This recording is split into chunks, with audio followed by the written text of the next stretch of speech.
We're now on to the next step with putting the lining in for the sleeves, and as you can see, I've already stitched all the long seams, so the underarm and the back seam on there, and pressed those out really well. And I've also added 2 rows of easing threads. They don't have to be particularly neat, but the idea is that it's about, this one is 5/8, this one is 3/8 from the edge. So that is 9mm and 1.5 centimeters there. So, and that's from the 2 points, so the 2 notches on the pattern. Okay. And what I'm going to do now is I'm going to, there's my sleeve ready, with the wrong side going into the sleeve, because obviously this is the wrong side, and that's you want the wrong sides together. So I'm just putting that down into the sleeve. I've made sure that I have got the correct sleeve for this. So I want the back seam, and that's the back seam, and there's the underside seam, and I've got very long lengths and on my easing stitches. So the first thing I'm going to do is I'm just going to pin this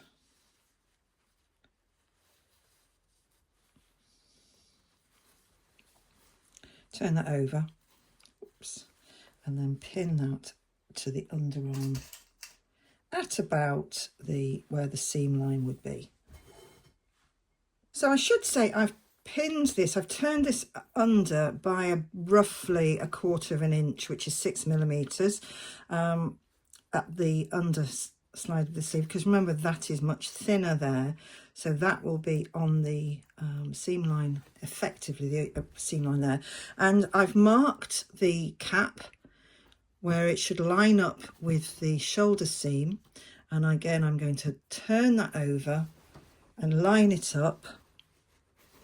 Let's get that in the right place, and that'll be about 5/8 inch.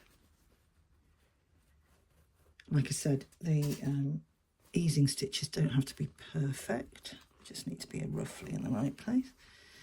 There we go, and I'm just pinning that, having turned it over at the top. Now this is where your easing stitches come into play. Now I don't think I'm going to need much easing in the front part of the jacket here, because I think that's going to fit quite well, but there's going to need to be quite a lot of easing in this back bit. So this is the one that I'm actually going to pull. I just get those, there we are.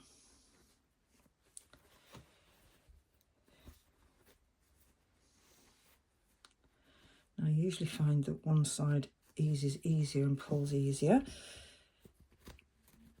and mine is the underside, so I'm just going to pull those, evening out.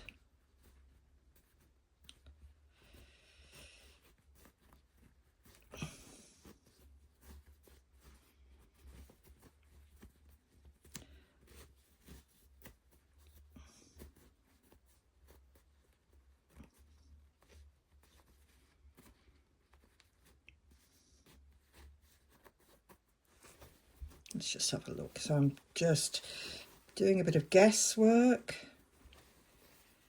and that looks like that should now fold over here without too much hassle, too much effort on that.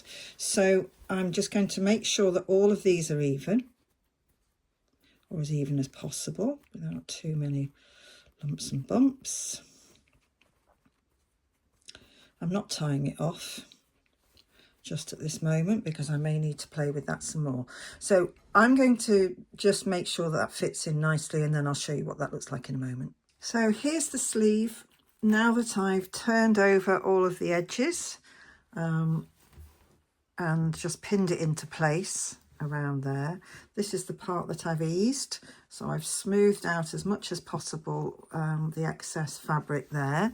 It should be fine once that's all stitched in place. And I'm going to use fell stitches around here to stitch that into place. To stitch the seam around the arm, joining these two pieces of lining material together, and I've got a double thread that I'm using here, and I've waxed it so that it shouldn't tangle as I'm doing this. I'll just get the knot out of the way, and we're going to use a fell stitch. So if you remember from previous videos where I have done fell stitching, you go in at the top, come out underneath, just underneath at an angle, and you catch a little bit of the fabric underneath. Now, you only want to be going through the lining. You do not want to be going through the main body fabric, because the idea is that the lining will move separately from the main body of the jacket. So there we are. So I've gone in again, just where my stitch came out, through the top of the fabric at an angle, and then coming out just underneath where the edge of the fabric is. So again, I'm being really careful. I can feel that there's no resistance at all to the needle as it's going through, so I know that I'm not going through the main body of the fabric because it's much thicker, so you can feel that. So again, at an angle, catching a few of those, and again this gives you little neat strong stitches.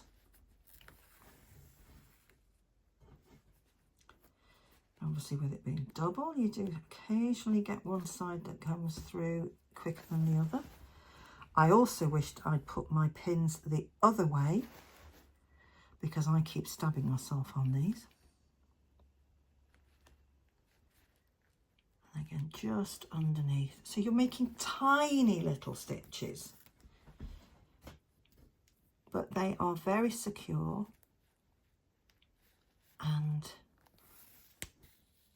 will hold that lining nicely.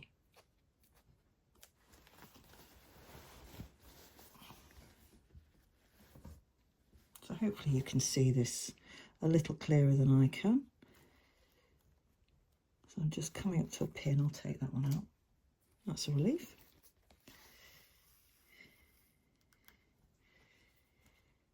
And just keep going.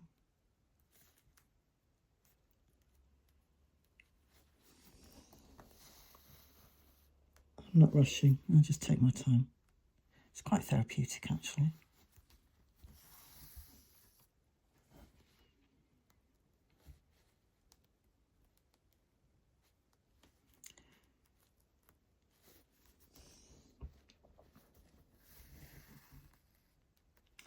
And so on. So there is my line of fell stitches that I've just carried out and completed. That's holding very nice and firmly, and I'm going to carry on around the arm at hole, and I'll show you that when I'm finished. So I've been carrying on doing the fell stitching around here, and it suddenly dawned on me that the one piece of advice that I would give you while doing any hand stitching, and that is use short threads. So short pieces of thread that you can wax. And the reason for that is, even though you've waxed it, if you use a long piece of thread, it can still tangle up. It can still be deeply irritating as you're doing it. But the shorter the piece, the easier it is to sew, and the easier it is to control that thread. And believe it or not, even though you have to rethread more often, it's quicker. So there you go. That's my one big tip for hand sewing and doing anything of this kind. And if you really like this content and you'd like to see more videos of me doing real sewing, then please like and follow. I really appreciate it. Comment in the comments below if there's anything here that you've seen that you've never seen before, or if you've seen it and you do that yourself. I'd love to talk to you. I'd love to answer any comments there. So please like and follow. And here's the finished armhole sewn in using that lovely fell stitch all around there.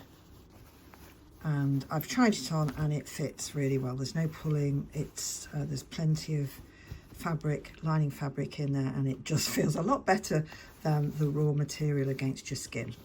So what I've also done is, because I had some of the easing stitches showing in here, I've because they were very loose stitches, I've managed to be able to pull them out, pulled the bottom layer out, and then the top just came away. So that's all worked out very nicely. There it is. I just wanted to show you the coat now that it's got the lining on and all the sleeves are done. I totally love this jacquard lining. So it would look so beautiful as a dress or something, because it's just very easy to sew. But there's the sleeves, fell stitched in, and it looks great.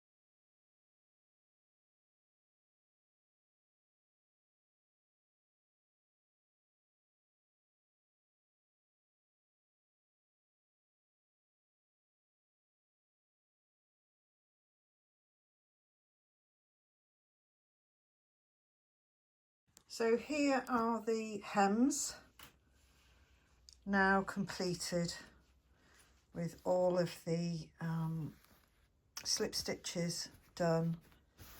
It forms that nice folding over. It's called a jump pleat there, and the same on the sleeves. Really nicely finished. So that's the lining done. The jacket now with the lining, and there's only a couple more things to do, and that is to remove all of these basting stitches and add a buttonhole and a button, and then that jacket is complete.